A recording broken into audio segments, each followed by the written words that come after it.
Hello students. तो आज के इस वीडियो में आपका पुनः स्वागत है। आज हम चर्चा करेंगे कंपाउंड सेंटेंस बनाने के चौथे और अंतिम नियम के बारे में।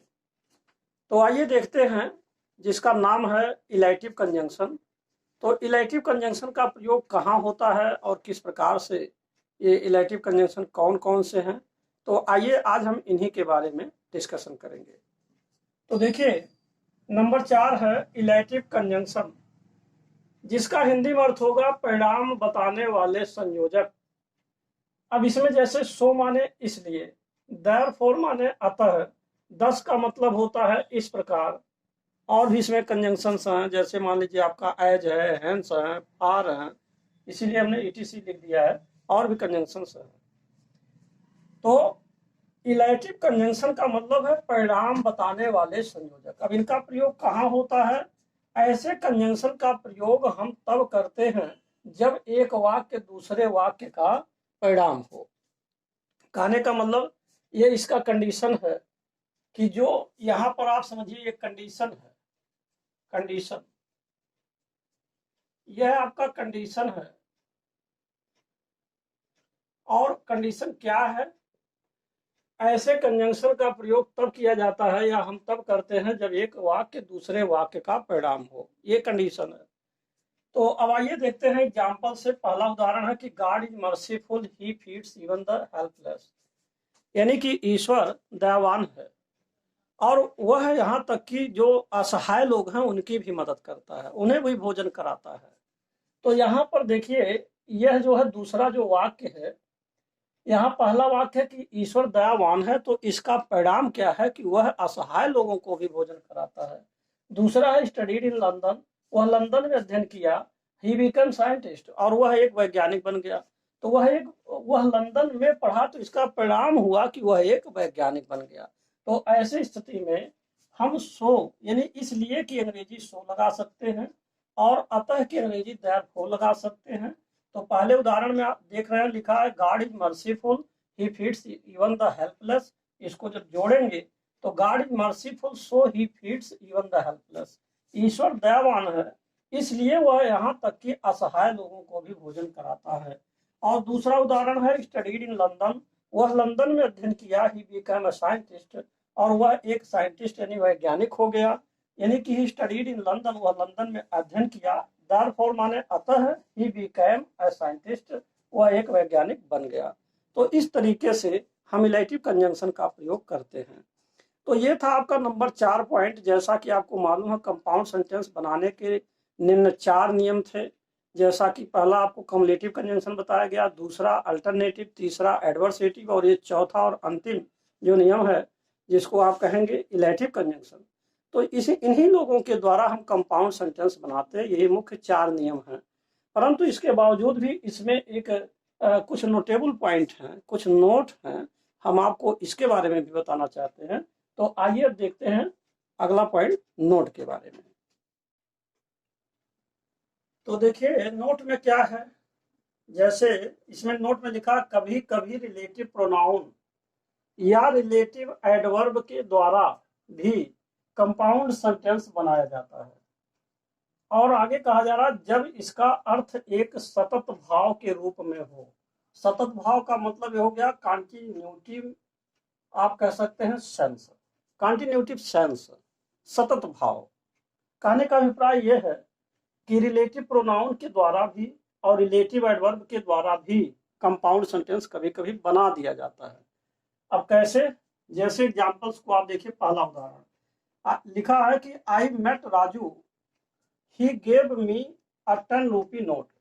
मैं राजू से मिला और उसने मुझे एक 10 रुपए की नोट दिया। तो यहाँ पर यह देखने की बात है, यहाँ जो ही आ रहा है, तो ही का जब हम रिलेटिव प्रोनाउन निकालेंगे तो इसका रिलेटिव प्रोनाउन हु बन जाएगा। तो ऐसे स्थिति में I met Raju who gave me a 10 rupee note लिखा जाएगा, परंतु हु का अर्थ जो से नहीं लिखा जाएगा, यानी जो से नहीं लिया जाएगा। वैसे तो देखने में लग रहा कि I met Raju who gave me a 10 rupee note, मैं राजू से मिला जिसने मुझको 10 रुपए की नोट दिया, लेकिन जिसने नहीं कहेंगे। कहेंगे क्या? एंड ही, एंड ही माने और उसने। मैं राजू से मिला और उसने मुझे 10 रुपए की नोट दिया। तो लिखा तो जाएगा हु, लेकिन हु का हिंदी में जो अर्थ होता है वह यानी कि जो अर्थ होता है वह नहीं निकाला जाएगा, बल्कि इसको इस सेंस में लिया जाएगा एंड ही। तो यहाँ पर आप देख रहे हैं ये जो हु आ रहा है ये आपका रिलेटिव प्रोनाउन है, जिसको शॉर्ट में आरपी कह सकते हैं।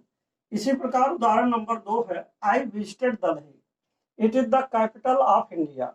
तो कहने का मतलब दिल्ली जो है भारत की राजधानी है, मैंने दिल्ली की यात्रा किया और यह भारत की राजधानी है, it is the capital of Delhi. तो इसको जब जोड़ रहे हैं तो आई विजिटेड दिल्ली और व्हिच, दिल्ली के लिए निर्जीव वस्तु है, उसके साथ जो की अंग्रेजी व्हिच लग जाती है। जो which is the capital of India, जो भारत की राजधानी है। तो ये अर्थ दिखने में लग रहा है कि ऐसा, लेकिन इसका अर्थ इस प्रकार निकाला जाएगा कि मैं दिल्ली की यात्रा किया और यह दिल्ली की राजधानी है, एंड इट से लिया जाएगा। तो यह भी आपका जो विच आया यह भी आपका रिलेटिव प्रोनाउन है।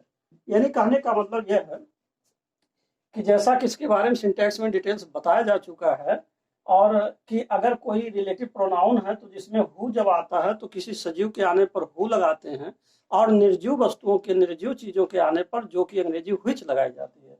तो चूंकि यहाँ पर दिल्ली है इसलिए व्हिच लगा गया। तो ये दोनों ही रिलेटिव प्रोनाउन है, चाहे हु हो चाहे व्हिच हो। लेकिन अब ये तो रिलेटिव प्रोनाउन से बनाया गया। रिलेटिव प्रोनाउन या कभी कभी रिलेटिव एडवर्ब के द्वारा भी बनता है। जैसे I went to the Delhi, उदाहरण नंबर 3 देखिए, मैं दिल्ली गया, I stopped there to see our prime minister, और मैं वहां अपने प्रधानमंत्री से मिलने के लिए रुका। तो यहाँ पर आप क्या लिखेंगे? अब यहाँ दिल्ली जो आ रहा स्थान के रूप में आ जा रहा है। जैसे I went to Delhi where I stop to see our prime minister, मैं दिल्ली गया और जहां पर मैं अपने प्रधानमंत्री से मिलने के लिए रुका। आई स्टॉप्ड माने रुका, कि मैं दिल्ली गया और जहां पर मैं अपने प्रधानमंत्री से मिलने के लिए रुका। तो यहाँ पर जहां अर्थ नहीं लिया जाएगा, बल्कि एंड देयर। तो एंड देयर माने और वहां, यानी मैं दिल्ली गया और वहां मैं अपने प्रधानमंत्री से मिलने के लिए रुका। तो मूल में बात यह है, लिखेंगे आपका हु अथवा व्हिच अथवा व्हेयर। अब देखिए जो व्हेयर है ये आपका रिलेटिव एडवर्ब है, ये रिलेटिव एडवर्ब है, ना कि रिलेटिव प्रोनाउन, यानी आरपी नहीं है, ये आपका आरए है, क्योंकि ये स्थान बता रहा है। तो जैसा कि जो भी रिलेटिव प्रोनाउन है या रिलेटिव एडवर्ब है, इनके द्वारा भी कभी कभी कंपाउंड सेंटेंस इस तरीके से बना दिया जाता है जब इसका अर्थ एक सतत भाव के रूप में हो। सतत भाव का क्या मतलब हुआ? अब जैसे कहने का मतलब मैं दिल्ली गया और तत्काल ही उसमें कोई दूसरा जो स्टेटमेंट आ रहा है वह भी उसी में शामिल हो, कि जैसे मैं दिल्ली गया और वहां मैं अपने प्रधानमंत्री से मिलने के लिए रुका। तो ये तुरंत जो लक्ष्य आ रहा एक साथ हो रहा। जैसे मान लीजिए मैं राजू से मिला और उसने मुझको एक 10 रुपए की नोट दिया। तो इस तरीके से दोनों ही कार्य सतत हो रहे हैं। तो ऐसी स्थिति में यहाँ पर कहा जा रहा है कि कभी कभी रिलेटिव प्रोनाउन या रिलेटिव एडवर्ब के द्वारा भी कंपाउंड सेंटेंस बनाए जाते हैं जब इसका अर्थ एक सतत भाव के रूप में लिया जाए। अर्थात जब यहाँ हु का जो हु आ रहा है अथवा इसमें जो आपका विच आ रहा है, या मान लीजिए यहाँ पर व्हेयर आ रहे हैं, इस लाइन में आपका व्हेयर आ रहा है, तो ये तीनों ही जब इसका एक सतत भाव हो, कहने का मतलब सतत भाव का अभिप्राय हुआ कंटिन्यूटिव सेंस, एक सतत भावना के रूप में हो, एक नियमित भावना के रूप में हो, तब हम ऐसे जो प्रोनाउंस हैं अथवा रिलेटिव एडवर्ब हैं इनका प्रयोग कंपाउंड सेंटेंस बनाने में कर सकते हैं। तो ये स्थिति कभी कभी बनती है, और नहीं तो ऑलरेडी मैंने आपको कंपाउंड सेंटेंस बनाने के 4 नियमों के बारे में पहले से ही बतला दिया है। तो इस प्रकार अब ये चौथा और अंतिम नियम, और यह भी आप कह सकते हैं कि कंपाउंड सेंटेंस बनाना, जो मेन आपका दूसरा पॉइंट है कंपाउंड सेंटेंस बनाना, अब ये यहीं पर समाप्त होता है। अब इसके आगे जो आएगा उसका नाम होगा तीसरा पॉइंट, जिसको आप कहेंगे कॉम्प्लेक्स सेंटेंस बनाना। तो उसकी चर्चा हम आपको नेक्स्ट वीडियो में करेंगे।